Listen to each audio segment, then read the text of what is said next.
क्या गलती थी यार इनकी? देखिए इन लोगों ने क्या बिगाड़ा था यार आपका? तो यार जो कल स्पेन में हुआ, क्या आपको वाकई उसके ऊपर बहुत खुशी महसूस हो रही है? Are you actually very happy कि रियल मैड्रिड जीत गई एंड ऑल दैट? मतलब अगर आपको ऐसा लग रहा है कि मैं वीडियो स्टार्ट होती बोलूँगा यार बहुत मज़ा आ गया, ये हो गया वो हो गया, नहीं, मैं ऐसा कुछ नहीं बोलने वाला हूँ। क्योंकि कल जो रियल मैड्रिड ने करा है, मुझे लगता नहीं मैं रियल मैड्रिड को अगले कई सालों तक माफ़ कर पाऊंगा उस चीज़ के लिए। मतलब कोई कैसे ये सब चीज़ें कर सकता है यार, एंड वो भी रियल मैड्रिड से। I was not expecting this kind of thing कि जो टीम एक मतलब पिनिकल पे है football and discipline and everything, and उन्होंने जो चीज़ें कल स्पेन में होने दी हैं, मुझे नहीं लगता कि उसके बाद मैं रियल मैड्रिड को कभी माफ़ कर पाऊंगा। अब शायद हो सकता है आप पूछें किस टाइप की चीज़ें हुई हैं, तो आप अपनी स्क्रीन पे देख सकते हैं। क्या गलती थी यार इनकी? राइट? क्या गलती थी इनकी? और सिर्फ यही नहीं, ये तो एक हिस्से की बात हो गई। अब आप दूसरा हिस्सा देखिए, इन लोगों ने क्या बिगाड़ा था यार आपका? मतलब ये आंसू आपको आंसू नहीं लगते हैं? ये जो चीज़ें हो रही हैं, ये इन्होंने क्या बिगाड़ा है आपका? और इतनी चीज़ें होने के बाद, मतलब इतने प्यारे प्यारे दिल तोड़ने के बाद, आप कैसे खुश हो सकते हो? आप कैसे रियल मैड्रिड को बोल सकते हो कि हाँ यार मज़ा आ गया, रियल मैड्रिड जीत गई? मैं बिल्कुल इस चीज़ के सपोर्ट में नहीं हूँ। मैं बिल्कुल रियल मैड्रिड को कुछ भी नहीं बोलने वाला हूँ, क्योंकि जो रियल मैड्रिड ने ये कल दिल तोड़े हैं, मतलब not gonna forgive them, not gonna forgive them. तो मैं एक्चुअली यही बोलने वाला था पहले कि हाँ यार जो रियल मैड्रिड ने करा मज़ा आ गया, बट फिर जब मैंने बाद में देखा कि यार रियल मैड्रिड ने बहुत गलत चीज़ें करी हैं यार, मतलब तो मैंने सोचा कि मैं आपको बता दूं कि कुछ कुछ गलत भी कल स्पेन में हुआ है। तो सिर्फ एक हिस्से में नहीं हुआ है, और भी दूसरे हिस्से में आग लगी है, तो वही मैं दिखाने की कोशिश कर रहा था। इससे पहले कि हम आगे बढ़ें, if you like the video तो please subscribe to my channel the football jockey, follow me on the Instagram with the same name, if you are on the Facebook तो वहाँ पर भी आप मुझे फॉलो कर सकते हो। तो कल रियल मैड्रिड यार अपना नॉकआउट जीत गए, ये वाला सेमीफाइनल में पहुंच गए, अगेंस्ट आर्सेनल मैच होने वाला है। बट कल रियल मैड्रिड ने एक ऐसी चीज़ करी, एक स्टेडियम, एक 70,000 लोगों का एक साथ दिल तोड़ा। मतलब आप ऐसे मान सकते हो कि एक पूरी काइंड ऑफ अ कंट्री को, जैसे एक वॉर होती है ना, उस वॉर को आपने वेज करा और आपने हरा दिया।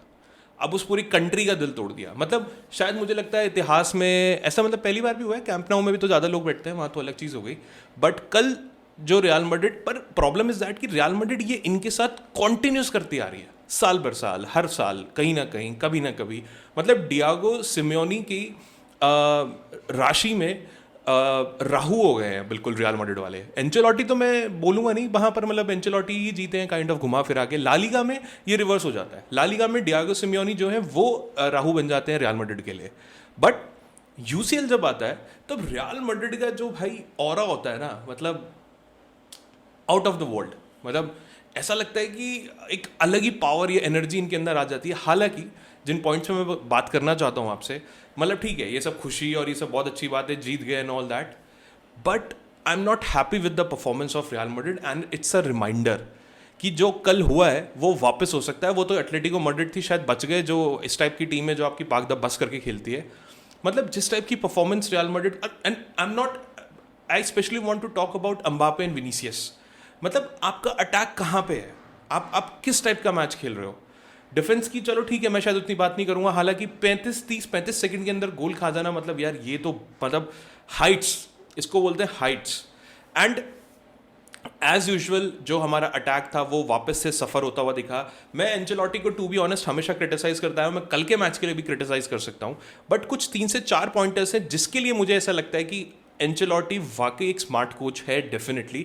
जो कल उन्होंने कुछ डिसीजंस लिए वो मैं आपसे शेयर करना चाहूँगा कि जो डिसीजन उनके थे जिसकी वजह से शायद यहाँ पे रियल मैड्रिड को कहीं ना कहीं थोड़ा बहुत फ़ायदा मिला। जैसे कि फॉर एग्जांपल एक बहुत बड़ा डिसीजन आपको बताता हूँ। विनीसियस भाई ने कल जो मार्स पे अपनी पेनल्टी मारी थी, मतलब जो बिल्कुल मुझे लगता है कि नासा को मिल गई होगी, नासा वाले बॉल वापस लेके आएंगे। वो जो पेनल्टी मारी थी उसके बाद से विनीसियस के कॉन्फिडेंस की धज्जियां उड़ी हुई थी। मतलब वो कॉन्फिडेंस उनके अंदर था ही नहीं, खत्म हो गया था बिल्कुल। राइट? सबसे अच्छा डिसीजन ये कि जो मेन पेनल्टीज थी उससे पहले उसको सब्स्टिट्यूट कर लिया आपने, क्योंकि कोई गारंटी नहीं थी कि वो बाद में वो भी मिस कर देगा। क्योंकि जिस तरीके का कॉन्फिडेंस, और ठीक है मैं कुछ अब इस पे बोलूंगा नहीं, मैं बोलने को बहुत चीज़ बोल सकता हूँ कि इतना बड़ा प्लेयर है, ये है वो है, ठीक है, everybody is a human, everybody make mistakes. क्या रोनाल्डो ने नहीं छोड़ी क्या पेनल्टी? रोनाल्डो को तो वो उसने बोला भी था कि वो जो बायन के अगेंस्ट पेनल्टी छोड़ी थी उसने 2010 में या 11 में शायद, वो तो आज तक 11 नहीं, आई थिंक 8 या 9 के आसपास, वो तो आज तक चुभती है उसको, तो ठीक है, he has to learn from that and evolve from that, तो that's completely fine, everybody is a human. But जो कॉन्फिडेंस शैटर हुआ उसके बाद, मुझे विनीसियस दिखा ही नहीं, इवन दो पहले भी कुछ बहुत कुछ खास नहीं खेल रहा था, बट ठीक है चलेगा, मतलब ठीक है हो गया जो भी था। तो सबसे अच्छा डिसीजन ये कि जिस टाइप का एडमेंट आदमी एंचेलोटी है कि एक फिक्स जिद के साथ, हो सकता है वो जिद बढ़ जाता, नहीं विनीसियस ही खेलेगा, विनीसियस ही पेनल्टी लेगा, पहली पेनल्टी लेगा, शायद पेनल्टी मिस कर देता पहली। तो सबसे वाइजेस्ट डिसीजन जो कल मुझे लगा, आपने विनीसियस को सब ऑफ कर लिया, जिसकी जो कॉन्फिडेंस था वो उड़ा हुआ था, नहीं खेल पाता यार वो, गुड डिसीजन। सेकेंड डिसीजन, अगर आपने ध्यान दिया हो, फेडे वेल्वर्डे जब इन्होंने पहला गोल खाया, तो मतलब मुझे नहीं पता ये स्ट्रैटेजी है कि क्या है, अगर आपने, मुझे पर्सनली ऐसा लगता है कि रियल मैड्रिड ने वो पहला गोल खिलवाने दिया। आप बोलोगे मैं पागल हो गया हूँ, राइट, बट मैं पागल नहीं हुआ, मैं आपको बता रहा हूँ पूरा मैच देख के, मैं कल लाइफ में बैठा था, मैं तब भी ये चीज़ नोटिस कर रहा था, बट मैं फिर एनालाइज उतना कर नहीं पाया कि क्या ये मुझे बोलना चाहिए कि नहीं। जब इन्होंने पहला गोल मारा तो आपने एक चीज़ नोटिस करी होगी, जो सिम्योनी था उनका, जो राइट साइड की तरफ से मेनली अटैक करने की कोशिश कर रहा था, पहला गोल पड़ने के बाद ये इनको पता था रियल मैड्रिड वालों को कि ये डिफेंसिव हो जाएंगे, फिर ये आपको विंग वगैरह से परेशान करने नहीं वाले, क्योंकि ये कोशिश करेंगे कि अगर काउंटर पड़ेगा तो खेलने आएंगे, बीच में से अगर कहीं मिसपास हो गया कुछ हो गया तो जूलियन अल्वारेज और ग्रीजमैन के भरोसे खेलेंगे और ज़्यादा आपको परेशान करने नहीं आएंगे। जब तक गोल नहीं पड़ेगा तो obviously they have to take the lead, उनको बराबरी करनी है, तो वो आगे आते रहेंगे। इन्होंने पहले मिनट में गोल खाया, अगर आपने नोटिस कराओ उसके बाद फेडे वेल्वर्डे को बहुत ज़्यादा मेहनत करने की कोशिश नहीं पड़ी अपने राइट साइड पे। ऑब्वियसली जो काउंटर आ रहे थे ये आ रहे थे, उनको डिफेंड करने की कोशिश करनी पड़ी उनको, बट जितनी इंटेंसिटी के साथ उसको नॉर्मल कंडीशन में करना पड़ता उतना करने नहीं पड़ा, जिसका फायदा एंचेलोटी ने ये उठाया कि उसने फेडे वेल्वर्डे को आगे मिडफील्ड में रख दिया। अगर आपने बीच में नोटिस करा हो तो सिर्फ 3 डिफेंडर्स आपके पीछे खेल रहे थे, क्योंकि फेडे वेल्वर्डे आगे खेल रहा था और मोंडी भी थोड़ा, मोंडी फिर बाद में इंजर्ड हो गया था, तो आपका फ्रैन गार्सिया भी कहीं ना कहीं थोड़ा आगे खेल रहा था।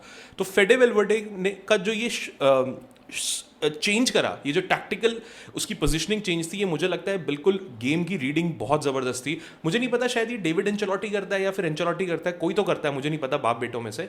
पर अगर आप बहुत ध्यान से देखेंगे सेकंड हाफ में, तो फेडे वेल्वर्डे आपको आगे खेलता हुआ ज़्यादा मिलेगा इन कंपैरिजन टू पीछे, क्योंकि उनको पता था अब इधर से बहुत ज़्यादा अटैक आने नहीं वाला, ये डिफेंस ही करने वाले हैं।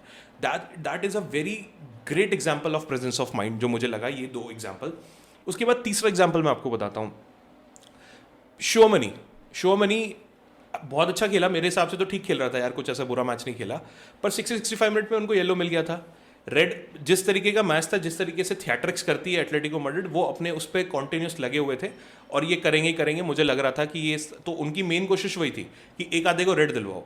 तो ये चीज़ जब एंचेलोटी ने समझ ली कि शोमनी बहुत नज़दीक है भाई, एक तो डिफेंसिव मिडफील्डर, उनका काम ही डर्टी जॉब होता है, तो वो तो येलो खाएगा, वो खा चुका था। आपने 65 मिनट में, मतलब मैं इतना हैरान था कि even though he has his sex tapes, उसके बावजूद उन्होंने उसको सब्स्टिट्यूट कर दिया। मतलब हैट्स ऑफ भाई, मतलब ये डिसीजन कैसे ले लिया आपने कि आपने उनको हटाया और उसके बाद कामाविंगा और ये सब आए और थोड़ा गेम को बदला उन्होंने। बहुत ही स्मार्ट डिसीजन, मतलब मजाक से हटके। वो मुझे पर्सनली ऐसा लगता है कि शोमनी कल रेड कार्ड था, बट इन्होंने टाइमली उसको सब्स्टिट्यूट कर लिया, तो मैड्रिड ने अपना रेड कार्ड यहाँ पे बचा लिया, नहीं तो मैच का रिजल्ट शायद कुछ और हो सकता था। एक और example of good play making, नहीं तो मतलब गुड गेम रीडिंग। नहीं तो आप देख सकते हो कि और जगह भी चेंजेस कर सकता था शायद, वो उसका रोल बहुत इंपॉर्टेंट रोल है, एक एंकर मैन का रोल है भाई, टू बी ऑनेस्ट शोमनी का, तो वो शायद उसको रखता वहाँ पे कि नहीं यार एटलेटिको जैसी टीम में खेलना चाहिए, इज़ अ ब्रांड प्लेयर, तो उसको तो रखना चाहिए। नहीं, कल एंचेलोटी ने अपनी जिद को थोड़ा पीछे रखते हुए, जो 2-3 जगह मुझे दिखा, उन्होंने वो वाले डिसीजन लिए जो एक्चुअली हमें ज़रूरत थी वहाँ पे। शोमनी ने अपना जगह छोड़ी, मतलब वो सब्स्टिट्यूट हुए, तो रियल मैड्रिड ने वहाँ पे एक रेड कार्ड बचा लिया। Again a very good example, जिससे मैं काफ़ी इंप्रेस हुआ। मुझे लग नहीं रहा था कि 90 मिनट से पहले इनमें से ये कोई सब्स्टिट्यूट होने वाला है। यूजुअली क्या होता है कि सिम्योनी पहले सब्स्टिट्यूट करता है और एंचेलोटी बाद में करते हैं, बट कल एंचेलोटी ने अपना थोड़ा दिमाग लगाते हुए चीज़ों को बहुत बेटर तरीके से समझा, टू बी ऑनेस्ट। उसके बाद एक और एग्जाम्पल, जब आप लास्ट पेनल्टी किक लेने जा रहे थे तो ऐसा लग रहा था कि एंड्रिक लेगा, इनिशियली यही लग रहा था, एंड विच इज़ ओके, मतलब मुझे पता नहीं, अब मुझे कहना चाहिए कि नहीं, हो सकता है भाई एंड्रिक बहुत अच्छा प्लेयर हो, I am nobody to say anything, but हाँ पर्सनली मुझे इस हिसाब से लगेगा कि एक्सपीरियंस प्लेयर नहीं है। ये चीज़ एंचेलोटी ने नोटिस कर ली थी, क्योंकि अगर आप इनिशियली देखोगे तो बॉल एंड्रिक के पास थी, तो इन्होंने बाद में रुडिगर को भेजा, ऑब्वियसली एन एक्सपीरियंस पर्सन, मतलब भाई ऑब्वियसली एंड्रिक अभी बच्चा है भाई, वो कहाँ मतलब वो सब चीज़ कर पाएगा कितने प्रेशर मैच में, आगे से ओब्ला की उसको 4 बातें बोल के चला जाता। रुडिगर के टाइम पे भी तो मार्कस लॉरेंटे और एम्बापे की बहस हो गई, क्योंकि लॉरेंटे ट्राई कर रहा था कि कुछ बकैती कर लेता हूँ हल्की फुल्की। तो एक और गेम रीडिंग का एग्जाम्पल कि एंड्रिक को हटा के उन्होंने रुडिगर को वो पेनल्टी लेने के लिए बोला जो शायद सबसे इंपॉर्टेंट पेनल्टी थी कल के मैच की, और ऑब्वियसली रुडिगर में वो कॉन्फिडेंस है, he has those veins full of ice just like Ronaldo, कि उसको पता है किस तरीके से मुझे क्या करना है। तो रुडिगर ने वो स्कोर करी। अगेन वो कोई बहुत अच्छी पेनल्टी तो नहीं थी टू बी ऑनेस्ट, बट किस्मत हमारे साथ थी तो बच गए, तो बहुत ही घटिया पेनल्टी ली थी टू बी ऑनेस्ट रुडिगर ने भी वो सॉरी। तो that is an another example जो मतलब मुझे एटलीस्ट कल के मैच में ये तो दिखा कि एंचेलोटी अपना खोपड़ा खोल के खड़ा था भाई। हर मैच की तरह ये नहीं कि वो 4-3-3 उतार दिया, मैं काम करता हूँ, मैं रॉड्रिगो हटा के इसको भेज देता हूँ, मैं इसको हटा के एक फिक्स या मॉडरिच भेज देता हूँ।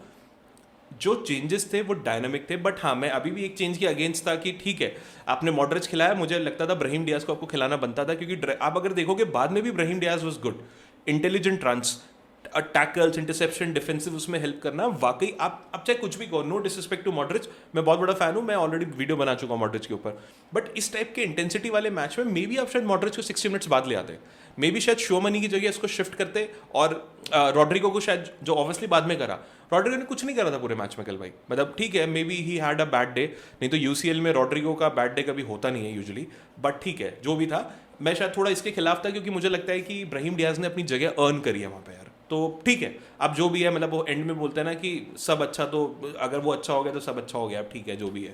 पर जिस तरीके से कल एंचेलोटी ने गेम चेंजेस करे, आई am very happy with him, but I am not very happy with the attack. मतलब मुझे अभी भी समझ में नहीं आ रहा कि एम्बापे एंड विनीसियस क्लिक क्यों नहीं कर रहे हैं, एंड इसका बहुत बड़ा जो मुझे एग्जांपल लगता है विनीसियस लगता है। आई am not saying this because the penalty, मैं ऑलरेडी बोल चुका हूँ, वो कोई ठीक है वो सबके साथ होता है यार। जिस तरीके का मैच वो खेल रहा है, इनिशियली मुझे स्पार्क दिख रहा था कि कोशिश कर रहा है, डी के पास जा रहा है, कर रहा है, कुछ तो कर रहा है। अब यार यूजलेस ड्रिबल्स, मैं अभी तक भी ये चीज़ समझ नहीं पा रहा हूँ, आपको क्यों 4 डिफेंडर्स को बीट करना है भाई? आप पास करके आगे भी तो पोजीशनिंग बना सकते हो, आप गेम टीम के लिए गेम बना सकते हो। आपको यूजलेस शॉट ऑन टारगेट क्यों लेना है, जो ऑब्वियसली डिफ्लेक्ट हो जाएगा, बॉडी लग जाएगी, ये हो जाएगा, वो हो जाएगा, फलाना टिकाना, बहुत सारी चीज़ हो सकती है उसमें। पर मुझे, और उसके बाद अग्रेशन, रेफरी से बार बार जाके लड़ाई करना, बार बार, भाई आप कैप्टन तो नहीं थे कल के मैच के, और ठीक है मुझे नहीं पता, शायद यूसीएल में वाला रूल है भी नहीं कि कैप्टन ही जाके बात करेगा, या पता नहीं है तो मुझे बताना यार प्लीज। आपको क्या रेफरी से बार बार जाके बात करनी है, और आपने येलो खा ही लिया बाद में, हर चीज पे कंप्लेंट करना, हर चीज पे लड़ाई झगड़ा करना, मुझे ये एटीट्यूड बिल्कुल समझ में नहीं आ रहा है विनीसियस जूनियर का। और ये ना, मतलब मैं अगर बोलूं भाई इन सब ज्यादा तो गेम पे ध्यान दे ले, मतलब मुझे ये सीजन समझ ही नहीं आ रहा कि विनीसियस करना क्या चाह रहा है, या तो भाई का ध्यान कहीं और है। मुझे पर्सनली ऐसा लगता है कि Vinicius is not in his mind and playing that game which is actually required कहीं ना कहीं, ठीक है। सो मुझे नहीं पता, एंचेलोटी को इसके ऊपर काम करना पड़ेगा, but yes I am not happy with the attack of Real Madrid. So finally I am very happy, Real Madrid won, obviously now we have Arsenal. मतलब ये इंग्लिश कचरे को भाई साफ करो पहले तो यार, ये मतलब ये आर्सेनल को तो हराना बहुत ही जरूरी है, एंड वेरी हैप्पी यार, थोड़े टाइम बाद एटलीस्ट कुछ एक अलग टीम तो मिली है, नहीं तो घुमा फिरा के वही बायर्न, एटलेटिको, चेल्सी, सिटी पागल हो गए थे। ठीक है एक और इंग्लिश कूड़ा आ रहा है, देख लेंगे, कोई बात नहीं, उनके भी बहुत प्लेयर इंजर्ड हैं, उनका भी किसी और दिन एक एनालिसिस करके वीडियो बना लेंगे। But finally I am very happy. मेरे इनिशियल थॉट्स में मत जाना, वो तो, पर यार दुख तो हुआ है, देखो ये तो आपको भी मानना पड़ेगा, जब मैंने फोटोज दिखाई तो आपको समझ में आ गया ना कितनी दुख भरी चीज़ है ये, राइट। सो अगर वीडियो पसंद आई हो तो please like this video, like subscribe to my channel the football jockey, and follow me on the Instagram also.